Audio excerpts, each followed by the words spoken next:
Oke, dan hari ini selain kita juga akan kasih official trailer, kita juga akan buka official poster ya.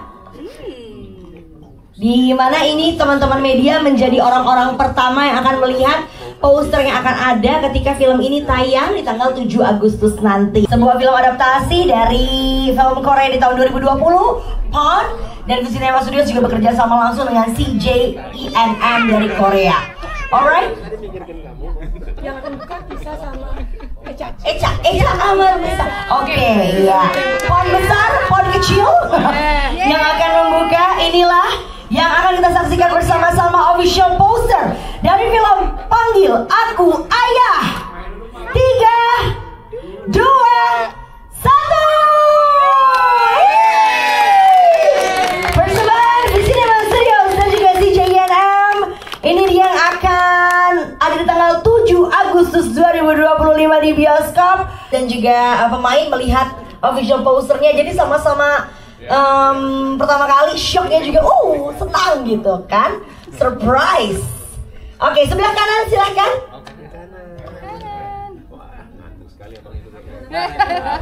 Iya, kanan atas dan kanan bawah.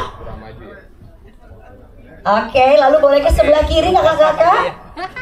Ya, sebelah kiri.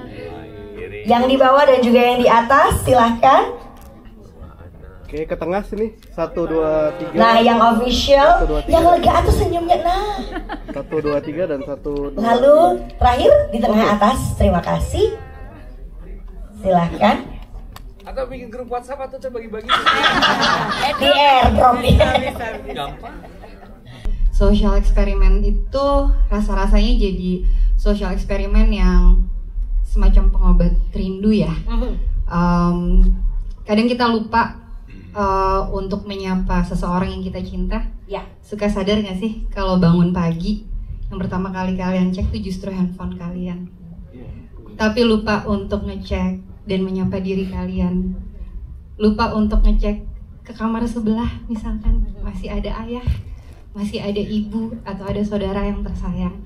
Nah, ternyata social eksperimen ini salah satu bentuk yang akhirnya bukan cuma sebuah refleksi tapi juga pengingat bahwa kadang-kadang kita harus menyapa yang tersayang.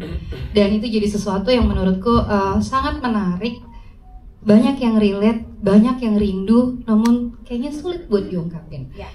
Jadi aku percaya sekali bahwa semakin kita mengenali rasa kita, itu adalah satu momen yang sebenarnya harus disyukurin gitu ya. Karena kita nggak tahu orang yang kita sayang itu ada di samping kita sampai kapan. Dan mungkin aku pengen ngucapin bersyukur juga gitu bahwa semua yang terlibat di dalam film ini ternyata memiliki kecintaan terhadap filmnya. Yang aku juga ingin sekali seperti membuat banyak yang kemudian nanti menonton film Panggil Aku Ayah tuh merasakan hangatnya kecintaan kami terhadap filmnya juga. Dan merasakan kecintaan kami juga terhadap orang-orang yang kami sayang gitu. Bahwa film ini betul adalah sebuah refleksi cinta kami yang besar terhadap siapapun.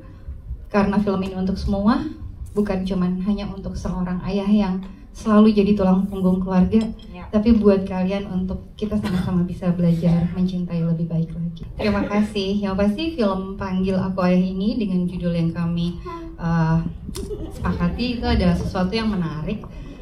Ini datang dari sebuah obrolan tidak sengaja bersama Christian Immanuel. Ada Christian di sini? Ada. Tadi kayaknya mah ada. Kabur kayaknya.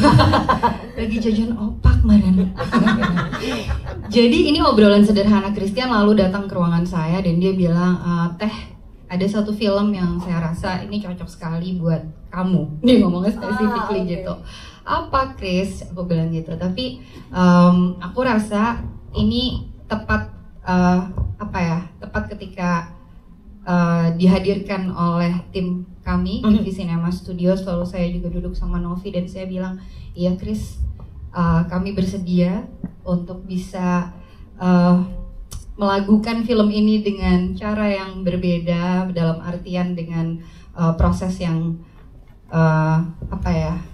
yang lumayan menyenangkan karena kita berkolaborasi dengan CJ Entertainment dengan sambutan yang luar biasa juga gitu, dan ini selaras sekali dengan komitmen kami di Visinema Studios bahwa kami ingin sekali menghadirkan konten yang bisa dinikmati oleh semua keluarga Indonesia gitu, dan ini bentuk komitmen yang tentu sangat tidak mudah, tapi kami ingin konsisten sekali menghasilkan karya-karya yang dekat, melekat di hati, karya-karya yang bukan hanya menghibur tapi memeluk, karena saya pribadi percaya pengalaman menonton tuh pengalaman paling personal, dan di dalam pengalaman menonton yang paling personal itu yang juga kita maknai adalah bagaimana kita bisa engage, kita bisa memahami karakter-karakter yang ada di dalamnya, dan satu hal yang gak kalah penting adalah ketika kita menonton karya yang kita suka, itu kita nggak ngerasa sendirian sih, dan kami rasa film tahun yang kemudian kami sepakati untuk kita jadikan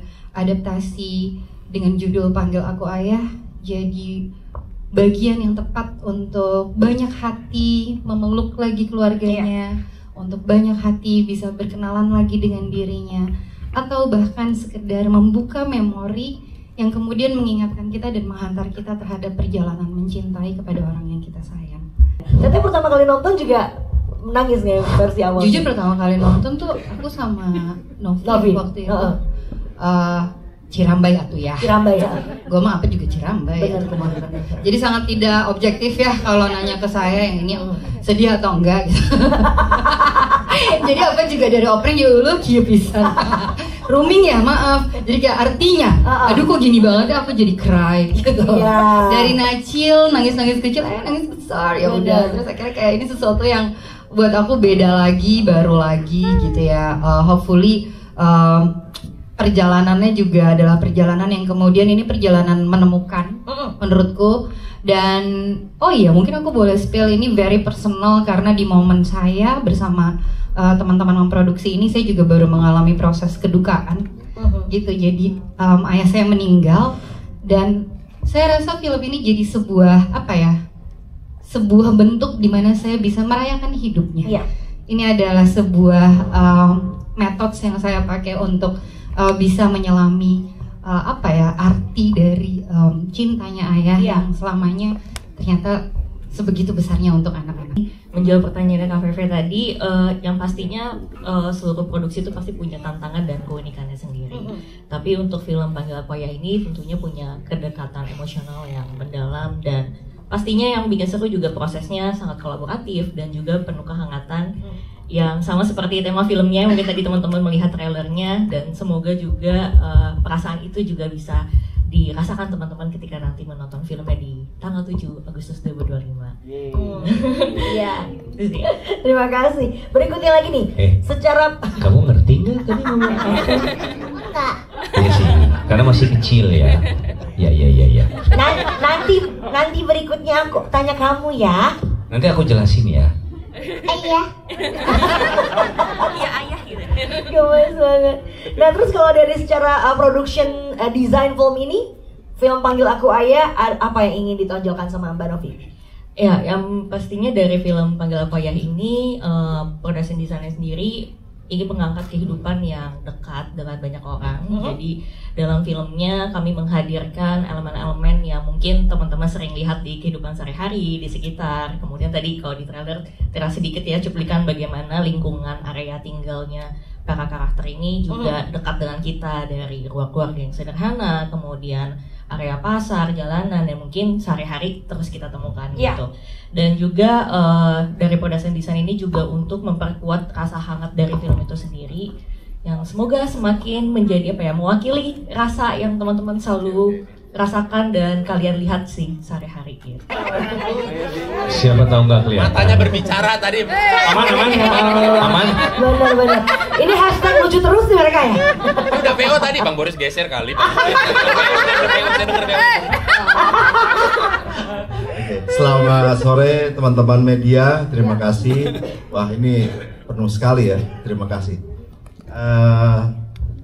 Ini pengalaman pertama mengadaptasi sebuah film, apalagi film ini juga sangat luar biasa, bagus sekali. Sehingga ketika saya ditawari oleh Teh Anggia sama Teh Novi.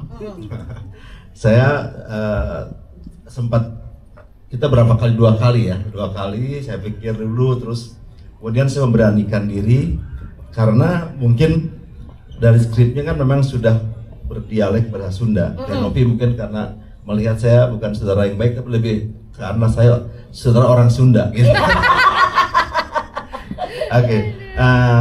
Untuk film ini saya coba mempertahankan semua apa yang menjadi kekuatan dari film yang terdahulu, dan tapi juga tidak lepas dari konteks budaya lokal yang memang saya coba tampilkan di sini, yang kebetulan khas Indonesia, khususnya Jawa Barat. Dinamika dramatisnya apa tuh? Iya betul. Iya. Dari para karakter. Dari para karakter sendiri ya, kebetulan saya memang dan Teh Anggia diskusi untuk memilih pemain-pemain yang bukan wajib sih, tapi harus orang Sunda dan minimal harus bisa berbahasa Sunda, supaya ketika setting dan berada di Jawa Barat itu dimainkan oleh yang orang-orang yang memang pasti berbahasa Sunda. Benar. Dan inilah nadanya gitu ya, pas betul. ya. Dan beda, lucunya juga beda. Oh iya benar. Kecuali ini satu orang. Spesial. Orang. Kalau saya darah tuh darah Palembang, tapi udah lama yang di Bandung. Iya. Oke mas. Iya. Terus logatnya. Tapi Bandung udah dari lahir. Oke, jadi film ini juga betul-betul buat saya juga sebuah pengalaman baru karena saya belum pernah membuat film keluarga dan ya keluarga anak-anak gitu. Film anak jadi anak-anak. Dan ini adalah dan saya berterima kasih sama pemain luar biasa semuanya. Dari yang kecil sampai yang tua. Makasih Om. Dari yang junior sampai senior ya. Ya, itu sangat luar biasa. Itu menarik karena saya di Visinema sendiri saya punya satu peran yang menurut saya juga ikonik, menjadi abah. Bener. Dan kemudian datang film ini terus wah gimana membedakannya ya gitu. Tapi yang pasti saya semangat karena pertama film yang saya perankan yang bisa ditonton oleh anak saya itu tidak banyak. Iya. Jadi sering sekali ketika saya datang ke premiere film saya sendiri, anak saya di rumah tidur gitu. Belum lagi acaranya malam gitu. Terus nanti pas nongol misalnya di platform media lain, kadang mereka nggak nonton karena bukan usianya gitu. Kadang mereka lebih nonton YouTube lagi siapa. Jadi maksud saya, jadi ketika ada tawaran yang memungkinkan saya bisa nunjukin bukan foto aktor, gitu kan. Itu tuh gue selalu semangat gitu. Dan karena ini juga syutingnya di luar kota, saya selalu punya pembawaan yang saya pegang sampai dengan sekarang, ada sesuatu yang bisa menjauhkan saya dan anak adalah harus sesuatu yang berharga sekali gitu. Salah satunya film ini yang saya yakin nanti saya bisa nonton sama anak saya. Kamu nggak sadar ya, saya merendahkan suara saya biar terlihat bijak. Benar. Kalau aslinya gimana? Kalau aslinya gimana nih? Biar terdengar ayah ya. Nah terus bedanya apa? Nah saya tuh menariknya gini. Iya saya nonton filmnya yang Korea gitu. Tiba-tiba saya melihat menarik sekali. Ini tentang debt collector kan, gitu. Pertama, saya selalu pengen punya anak perempuan. Belum berhasil. Langsung ditengok. Halo, mau jadi anak saya? belum. Maksudnya gini, saya selalu yang kata-kata yang kenapa saya selalu pengen punya anak perempuan. Kata-kata yang paling melekat di saya adalah seorang bapak, seorang ayah adalah cinta pertama anak perempuannya. Wah, betul. Itu menurut saya ungkapan paling romantis yang pernah ada gitu loh. Menjadi cinta pertama, jadi selalu pengen. Nah, kebetulan di film ini diberikan kesempatan mempunyai anak perempuan yang lucu ini. Iya. Kamu kan nggak ngerti kan kamu? Ngerti. Oh, ngerti. Selalu bermimpi gimana ya kalau punya anak perempuan gitu ya, dan ngerasain lucu sekali. Udah gitu yang menariknya adalah sebenarnya kan kalau kita lihat dari tadi itu tuh bukan sedarah gitu ya. Iya. Bukan sedarah tapi tiba-tiba menjadi sosok ayah gitu. Nah, debt collector sendiri, gue tuh kan debt collector tuh manusia ya. Iya. Banyak sekali, ada mata elang, ada apa aja ya. Banyak. Ya penagih-penagih dari judol, terus bank, pinjol. Nah, ini kamu yang suka ngutang. Jangan dibilang sorry. Kalau saya suka ngutang. Itu kan obrolan kita off. Iya. Maksudnya bentuknya tuh banyak sekali, tapi kan bagaimana debt collector ini kan karena memang buat mereka adalah tugas. Pekerjaan juga ya. Pekerjaan juga, tugas. Kalau kita mau lihat lebih dalam lagi, menariknya adalah ini juga manusia yang ada yang harus tinggal jauh dari keluarganya, mencari nafkah, keluarganya sedang menanti, bapaknya mencari nafkah, dan sama gitu loh. Gue bilang ini human sekali. Penuh resiko juga sebenarnya. Penuh resiko juga gitu loh, penuh resiko juga. Jadi gue pikir kok menarik ya. Kita melihat sisi humanis dari seorang debt collector juga. Lucu mau gue gitu. Gue mau gitu untuk punya dinamika yang seperti ini. Terus gue baca skenarionya. Malah gue merasa yang skenario yang gue baca adalah sangat Indonesia sekali gitu loh. Malah lebih dekat sama kita bisa ngeliat berita tentang penagihan setiap hari kali di media. Betul. Iya kan? Malah lebih banyak melekatnya gitu. Kalau misalnya kan kebayang, oke, penagih utang di Indonesia lah seperti itu. Kalau di luar negeri kebayang, wah pakai jas kayaknya nih. Kalau di Indonesia gitu, kebayang. Jaket kulitnya standarnya. Jaket kulit dan segala macam. Jadi gue pikir kayak ini bisa ditonton ya sama anak gue nih gitu. Kemarin juga anak gue nanya, debt collector apa sih? Gitu. Jadi banyak bahan diskusi sama anak gue tuh gue selalu suka. Banyak. Ini sama anak ini tuh apa ya? Kan selalu ya. Maksudnya sebagai orang tua kalau ngeliat itu pengennya kayak, pegang pipinya gitu. Emang gemes gitu. Pertama kali ngeliat dia, gemes amat ini anak perempuan pula gitu. Gemes amat. Habis itu ada beberapa paling berkesan adalah saya masih paling ingat kemarin juga saya sempat di post audio gitu, cuma pengen ngeliatin. Saya belum boleh nonton semua film ya. Saya cuma melihat satu adegan, saya cuma minta scene yang dia baru keluar itu karena ada koneksi dan kita tuh punya koneksi ada yang dia lakukan di luar skenario gitu ya. Terus itu lucu sekali dengan ditutup saya meremas pipinya dia. Gitu. Gitu. Nah, ada yang kayak gitu itu ada beneran. Nah, itu ada yang favorit saya sih. Nanti masuk di sini di situ. Ada nanti ada ya, itu ada. Itu ada. Nah, itu yang paling saya suka dari Echa, dan ini adalah anak yang luar biasa. Adab syutingnya bagus sekali, etika syutingnya. Syuting sehat ya. Kita karena syuting bersama anak semuanya sehat, tapi kan kita tahu mood anak-anak kadang berubah-ubah. Pasti. Ya. Dia adalah anak yang tidak pernah egois, nggak mau syuting, nggak pernah ada. Ada nggak? Nggak pernah ya? Lagi nggak mau syuting, nggak ada. Maunya syuting terus. Kalau nggak syuting, kalau misalnya gue berdua, itu ada di sekitaran gitu. Nggak mau istirahat aja gitu. Tapi enggak, dia pengennya main-main aja. Nanti ada talent koordinator yang ngajak dia main. Dia tuh nggak sabar pengen syuting terus. Bikin take gitu ya? Kamu kok kebalikannya sih? Aku mau pengennya break terus. Kalau aku mau sukanya libur.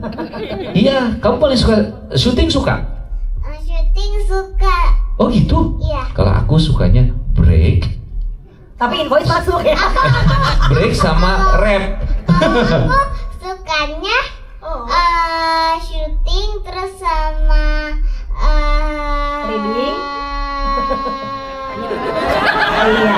Ntar tunggu tayang ya deh. Gak apa-apa. Sukanya jajan. Bentar lagi. Sukanya syuting sama? Sukanya Syuting. Tahan. Sama? Break terus sama ya. Rap juga. Sama. It's a rap. Filmnya udah selesai. Rap. Iya. K-pop itu ya? Iya. Coba dong. Coba. Kan tanggung jawab. Jangan ditinggalin sendiri anaknya, tanggung jawab. Ayo mau soalnya di lokasi tuh. Koreo. Iya. Koreonya. Nanti ya. Ada dong, boleh nggak, bisa nggak? Berani nggak sayang? Apa? Yang gitu-gitu. Koreonya, oke. 3, 2. Oke. 3, 2, oh.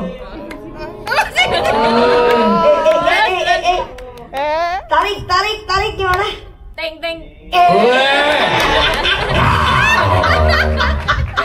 Gue gak kebayang sih Ringo Agus Rahman gitu. Ada gak videonya? Belum, gue juga belum melakukan itu. Gue hanya mengagumi dari jauh. Ringo Agus Rahman, Boris Bokir, tengahnya dia gitu kan. Boleh bikin buat ini ya, apa namanya, promo nanti ya ampun. Itulah makanya syuting dengan dia menarik sekali lah gitu. Terima kasih ya. Saya malah pengen nanti siapa tuh bisa berjodoh sama anak saya ya nanti dia.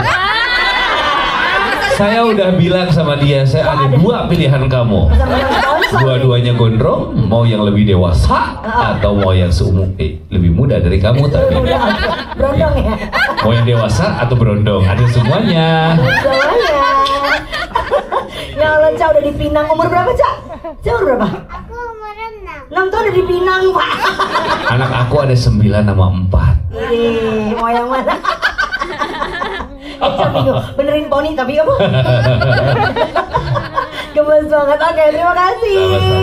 Ringo Agus Rahman. Mang Tatang dulu, oke? Oke.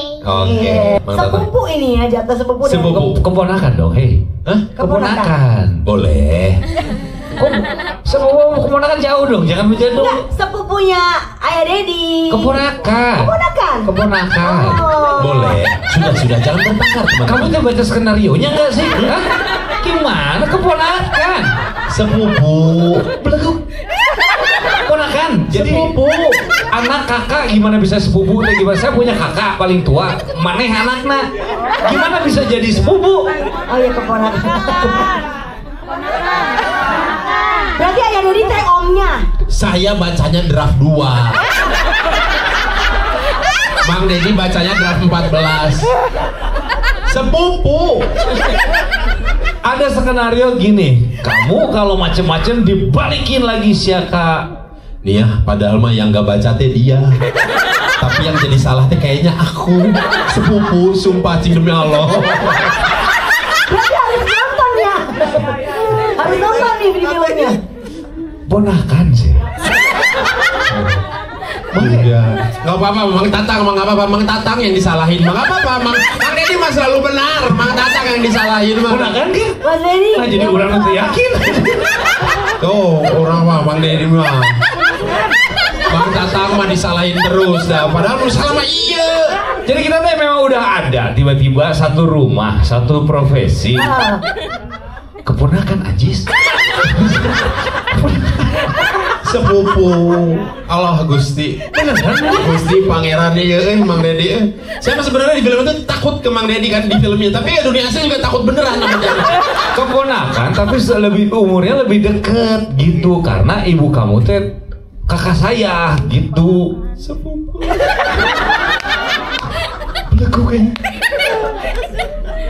Mas Benny mau dikasih tahu apa nanti tunggu. Ada yang mau skenario nggak?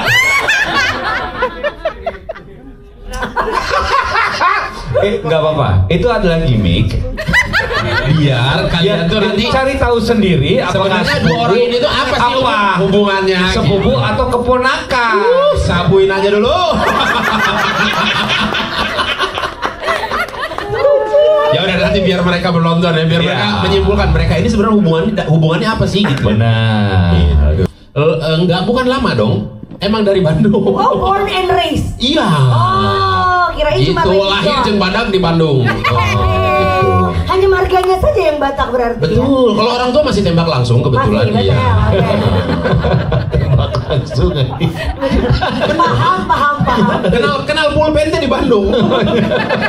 Gak pernah diutang kan dirimu tapi. Yang paling relate ya sama-sama Batak Sunda juga lah. Iya, tapi Sundanya Sunda karena bukan ada keturunan Sunda tapi karena memang tumbuh dan besar juga lahirnya di wilayah Tatar Sunda itu Parayangan gitu. Pertama kali ketemu sama Eca, jujur gak ya? Kasih tahu jangan. Kasih tahu jangan. Hah? Kasih tahu jangan. Hah? Ya udah deh kayaknya tatapannya Mang Tatang please jangan kasih tahu katanya. Ini pertama kali ketemu Eca. Apa? Dia anaknya ini banget, cepet nangkep banget gitu. Lebih dewasa daripada umurnya. Jujur ya apa? Oh iya, jujur ya apa ya sambil ditunjuk loh. Iya, Mang Tatang jujur. Jadi dia ya anaknya cepat beradaptasi gitu. Waktu kita baca reading juga enak banget sama Eca gitu. Di luar dugaan lah gitu kan, maksudnya wah bekerja dengan anak kecil dan musik pekerjaannya film lagi gitu kan ya. Kan banyak yang harus kita jaga, banyak yang harus kita kejar juga gitu, bekerja dengan 100 lebih orang, tapi dia bisa memaksimalkan itu di film ini. Kacau sih. Kacau. Kayak hakim, kayak jaksa. Kacau. Di film ini ada porsi seriusnya dong, Pak. Di film ini Boris banyak porsi serius. Tadi kan udah nonton trailernya kan? Itu hanya 1/36-nya. 1/30. Ada kan yang saya ngebentak beliau ini kan? Itu hanya 1/36-nya gitu. Jadi si Mang Tatang ini sebenarnya anak orang yang apa ya? Tulus tapi nggak sempurna gitu. Tulus tapi nggak sempurna gitu lah. Maksudnya dia orangnya mah sebenarnya tulus, cuman berkat apa ya, IQ-nya kali ya, atau mungkin kapasitas RAM otaknya ya, jadi kadang-kadang suka salah gitu. Padahal maksudnya mah baik gitu. Tapi ada juga lucunya, ada juga. Tapi ada saya juga yang sensasional, emosional, yang metode acting watak gitu ya. Enggak sih kalau itu terlalu luar biasa. Tapi luar biasa. Kita tuh sama Eca gitu ya, yang ngajarin kan ini tuh Sunda tongkrongan. Sunda bukan Sunda dagonya kayaknya. Sunda dago tuh kayaknya kabupaten. Kayak pejabat-pejabat Bandung. Di mana? Gitu-gitu. Bukan yang mana gitu. Dia tuh banyak yang ngajarin Sunda warung tuh dia. Oh, nice. Gitu. Adegan sholat sama Eca dia yang ngajarin. Mas, ini banyak wartawan. Nah, tapi kan ngajarin mah terserah boleh. Nanti judul berita udah jelas. Boris ngajarin Ringo sholat. Udah begitu nanti judulnya. Tapi kau juga kan kaget kan dengan anjir, kau udah bisa tahu. Kan dulu sekolah. Hey, halo. Ya udah, maksud gue takjub dengan range acting dan range pengetahuan dari Boris gitu. Hebat gitu loh. Iya. Ini proyek balas dendam dia ini. Berat saya bilang piala tadi. Gue kagum. Iya. Tapi jujur, di antara kita berdua mungkin ya sama yang lain juga ada Kang Benny, kalanya Kang Benny, tolong Sundanya kurangin dikit. Ini terlalu Sunda banget gitu, kebablasan gitu ya. Sampai takutnya tidak dipahami. Oke. Gitu. Ada vocabulary tahun 90-an yang orang udah lama gak mendengar, dia mendengar langsung alah sih kaget gitu. Kemana aja kata-kata itu? Senang. Oke, tegas ya. Senang, cocok gitu sama Om Ringo, sama Om Boris, sama Tante Tisa, sama Tante Sita. Cocok. Oke. Yang paling seru. Tahan. Yang paling seru digendong Mang Dedi. Karena enak, aku jadi nggak pegel. Kamu tanya dong Mang Dedi, yang paling nggak seru apa? Gendong Pacil. Karena aku jadi pegel. Itu retake apa one take oke? Ya nggak ada jarang lah one take oke lah. Ulang. Angle sana ulang, angle sini ulang. Banyak adegan gendong dia mah banyak bisa, banyak. Tapi untung Pacil jaga pola makan yang sehat. Jadi aku senang gendong Pacil. Kayak lagi workout ya. Masih banyak. Apalagi dong. Apalagi saya? Oh, yang aku suka lagi. Ya. Yang aku suka scene yang lari-lari. Ada. Enggak. Masih ada scene yang lari-lari. Itu loh. Jangan diceritain. Ya kan? Ya nggak sih Cil? Tapi si lari-lari seru. Iya. Seru. Tadi kalau yang tadi yang naik motor seru nggak? Enggak. Yang lari-lari dihapus. Yang motor seru. Masih ingat? Berapa hari? Nggak tahu.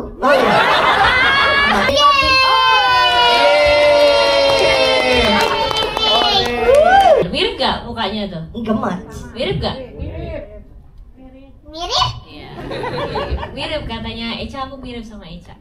Om Ringo, karena aku kenal Om Ringo tuh dari Sumur Dari Echa. umuran Echa. Syuting bareng dari Sumuran Echa. Film keberapa itu? Film dulu 2012 ya ingatnya. Film keberapa? Oh ya Allah. Tahun 2012, 13 tahun lalu. Sumuran Echa, terus dulu Om Rigo gitu-gitu. Tisa tuh gitu kecilnya. Gitu. Sekarang juga masih gitu kan suaranya. Jadi ngeliat Tisa tuh masih yang kecil lucu gitu, masih ditemenin mamahnya kemana-mana gitu. Sekarang juga masih kecil lucu kan. Wah seru banget sih syuting sama Mang Tatang sama Mang Dedi.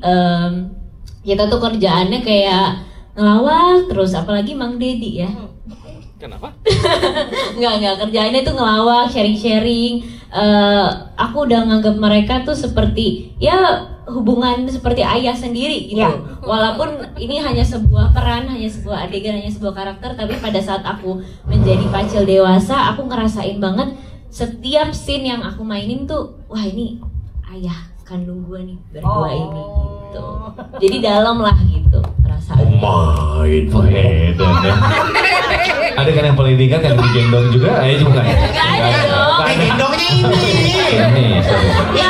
Mang Deddy mah nggak boleh gitu, Mang Deddy. Kita belum tuntas, kita di sepupu atau ponakan ya. Kita belum tuntas ya. Dong, ya kan. Masa adiknya ngegendong saya berat dong Pak. Bener. Nggak ada encok tuh setelah saya syuting. Rizka Biadi bukan yang 13 tahun lalu ini. Beda. Udah bahaya ini kalau digendong, jangan. Ada yang marah ya. Oke lanjut. Yang mana Pacil kecil kan? Pacil kecil. Harusnya aku katanya. Oh, iya, harusnya aku. Betul. Gitu. Gue sapuin tenang Tis. Emang pintar menyapu ya Bapak Boris Bokir. Disapu. Ya betul. Disapu biar apa Cil? Dikasihin air, disiramin air panas. Biar. Itu ngepel. Sapu. Yang pastinya bukan adegan digendong ya. Iya, itu beda. enggak. Itu kecil-kecil ya. Benar. Kalau di trailer, waktu di teaser sih yang paling aku ingat pada saat perpindahan Pacil kecil, Pacil gede, terus Salim sama Mang Dedi gitu. Di sekolahan Pacil kecil dengan seragam SD-nya, Pacil gede dengan seragam SMA. Tapi adegannya sama, Salim sama Mang Dedi. Itu yang paling aku ingat. Kenapa? Karena memorable banget gitu. Dari kecil dirawat terus hingga sampai segede ini terus dirawat. Sama yang itu yang Eva dulunya kecil sekarang itu gimana ya terbentuknya? Maksudnya waktu itu ngumpul ada adegan terus nggak tahu gimana kita tuh joget-joget bertiga keluarlah itu. Berhubung bapak ini kan dulu vokalis ya kan. Kita tuh sebenarnya di adegannya disuruh kalian ngumpul-ngumpul seru-seruan aja. Tiba-tiba beliau punya jingle. Boris Bokir kan juga nyanyi dulu. Dulunya kecil terus kalian gede itu. Tiba-tiba nyanyi itu aja kita yang tadi ada. Bener, pencipta lagunya tuh kita pribadi kita bertiga. Dulunya kecil sekarang gede.